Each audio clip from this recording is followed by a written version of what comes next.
What's up, everyone? Welcome to Speaking of Sports. I'm your host, Jared Slack. This week I'm going to go over the MLB playoffs. I'm going to talk some NFL football. I'm going to go over the NBA. We haven't got to talk about them in a while.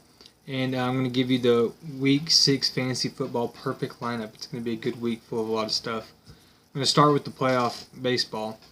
The Washington Nationals made it to the World Series. The last time a Washington team made it to the World Series was in 1933 with the Washington Senators, who are now known as the Minnesota Twins. The Nationals have only been around since 2005, and for the first baseman Ryan Zimmerman, this one's going to be extra special because in 2005 he was drafted, and he's been with the team ever since. So he's been through a lot of lows with the organization, and now on Tuesday he's going to be starting in the World Series. It's pretty exciting. Okay, now on to the ALCS. The Astros and Yankees are still battling it out in their series. However, I think this is going to favor the Astros because there was a rain delay on Wednesday, which means now Garrett Cole and Justin Verlander, the Astros' best pitchers, are going to be on regular days rest. Last time Justin Verlander went on a short day's rest, he didn't do so hot, and now they're going to get their all the rest they need, and I think this is going to spell trouble for the Yankees. Whoever wins this series, whether it be the Astros or the Yankees, I think are a better team than the Nationals. But it's all about, and whoever knows baseball, it's all about being hot at the right time, and these Nationals are on fire right now. Okay, now I'm going to go through some key games from the NFL Week 6. I'm going to start with the Seahawks at the Browns. Baker Mayfield had another rough outing. He threw for 250 yards, one touchdown, but he had 3 picks. It seems like that offensive line of the Browns needs a lot of help, and every time Baker snaps the ball or Baker gets the ball, he's running for his life. There are rumors, however, that the Browns might try to trade for Redskins left tackle Trent Richardson, which would be a great asset to that offensive line and possibly help out Baker. Seattle won that game 32-28. Okay, so now the 49ers at the Rams. San Fran won 20-7, but it seems like the Rams are just not in sync this year, and they're missing something. Whether that be maybe McVay's offense is getting exposed, or maybe Jared Goff's quarterbacking ability is not as well as it might have seemed, or maybe it's Todd Gurley and his absence this year. He only missed one game, but if you've watched it all this year, he's just not the same. Whatever that might be, they need to get it figured out really quick. And speaking of teams that need to get it figured out, did anybody watch the Cowboys and Jets game this past week? That was a horrendous game. That was just terrible to watch. Everything the Cowboys did in weeks 1 through 3 are not there. Where's that creative offense, that 30-point plus offense that you see? Where's that top 5 defense that you see? None of it's there. None of these players are playing like a playoff team, much less a Super Bowl team. Like this is just insane. One thing I like to put out: play action. Everybody knows it's going up the middle. Whenever you line up, there's 53 people on a team.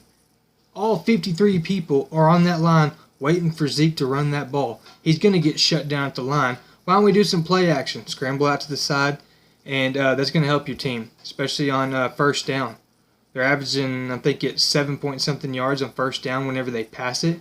And, I mean, 2nd and 3 is a lot better than 2nd and 9, I guarantee it. That's something I did not see a lot of. In the beginning of the year, 53% of the plays were play action. Or something about, maybe it's a RPO, run pass option, something or another like that. And that benefited the Cowboys very well. And I do expect to see a lot more of that. I expect to see more Tony Pollard coming on next Sunday against the Eagles. Me personally, I want to see some 2-back sets, some motion, a lot more play action. I want to see something different coming from these Cowboys. They need to get above 500 in this next week. And I just really want to see some spark in the offense and the defense. I need to see, Robert Quinn has been doing really good throughout every game that he's played this year. But I need some more from Tank Lawrence. I need some more from our young linebackers, our quarterbacks. Um, Brown's doing really well this year, but I need to see Cheeto do a lot better. He gives up the big play. Last week you saw it against Sam Darnold. He gave you that 95-yard touchdown pass. That's something that he shouldn't do. He's a great athlete. He just needs to be smarter about it. And I would like to see the whole defense do a lot better as we go. On Tuesday night, the World Series is going to get a little bit of a competition with the opening night of the NBA. The first game of the night will be between the Pelicans and the Raptors. It will be the first glimpse we'll get to see of Zion Williamson and against the defending finals champs. Well, they're not the same champions that we saw last year without Kawhi, but they'll still be a pretty good team. I'm very excited to see Zion play, though. He seems like a tremendous athlete. The second game is going to be between the LA teams. It's going to be LeBron and Anthony Davis versus Kawhi and Paul George. This is going to be a great matchup, and I can't wait to see this throughout the whole year. Hopefully they meet in the playoffs because that's going to be a great series to watch. We'll finally get to see the two superstars come Wednesday night for the Mavericks. Luka and Porzingis play with each other. I got to watch them a little bit through the preseason, and they are the real deal. They're going to be a great duo. They're going to play really good with each other. And I just can't believe a guy that's 7'3" can shoot as well as Porzingis does. It's just insane. He can get under the rim. He can get out on the perimeter. He can do whatever. He's just a great overall basketball player. What I am worried about for the Mavericks is their defense. They can put a couple people out on that floor certain periods of the time. And like Dorian Finney-Smith or Maxi Kleba, those are two really good defensive players, but not so much offense. And if you have those two on the floor, you know that your defense is going to be good. But other than that, not so much. They might need to pick someone up before the trade deadline or just throughout the year to help them on defense. But yes, I am very excited to see this Mavericks team play. The West is going to be very tight this year, full of a lot of competition. But I do expect the Mavericks to fall in that 7th to 8th seed in the playoffs. Okay, now I'm going to talk about the Week 6 Fantasy Football Perfect Lineup. I'm going to start with the quarterback, Matt Ryan. Believe it or not, they haven't had a whole lot of offense this year, but he came in that top seed this week.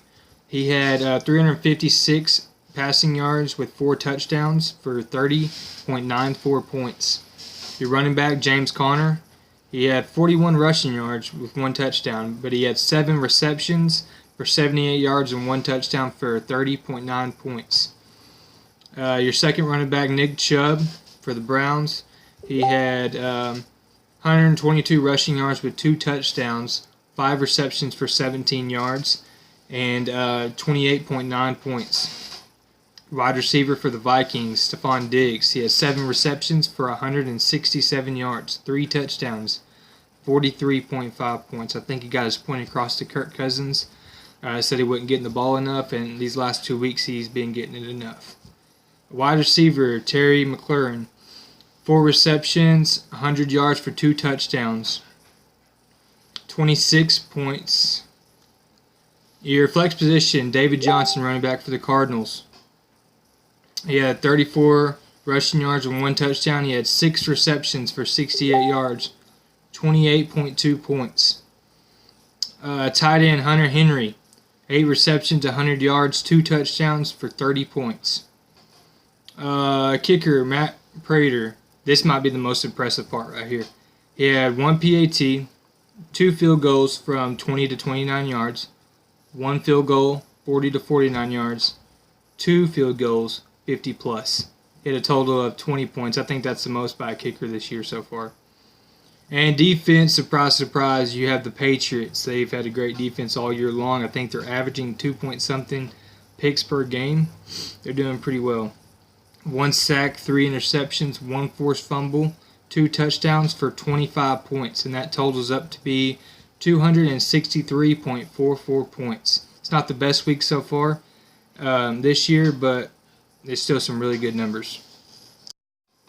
Okay, that's all I have for this week. Make sure to go listen to the podcast. Go to the Mute Mogul Radio Show on Facebook. Download the app and like it and share it, please, if you will. Next week, I'm going to talk some more NFL and probably talk a lot more NBA now that the season's going to kick off. And until then, thank you for tuning in to Speaking of Sports. I've been your host, Jared Slack. Join me next Friday at 2 p.m. Central Time on the Mute Mogul Media YouTube Network.